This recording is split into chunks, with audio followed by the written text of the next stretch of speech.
Doutora, eu tenho bruxismo, o que eu devo fazer agora? Eu sou a doutora Juscenara, eu sou especialista em implantes e capacitada em tratar bruxismo. E eu vim aqui para te ajudar a identificar e controlar esse problema.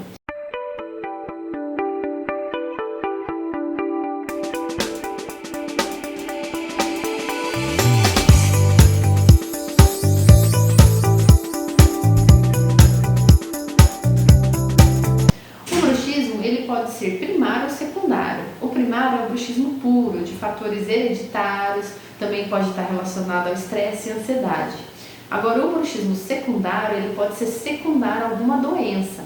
Por exemplo, um distúrbio do sono, uma apneia, quadros alérgicos, refluxos gastroesofágicos, inclusive efeitos colaterais de algum medicamento e outros tipos de problema. Então, a gente precisa primeiro identificar o que pode estar causando o teu bruxismo, para depois a gente poder fazer o controle efetivo dele. E eu vou te ajudar. Então, se você tem bruxismo, me procura que a gente vai conversar, tá certo? Se você gostou desse vídeo e te ajudou, não deixe de curtir e encaminhar para outras pessoas poderem ter acesso.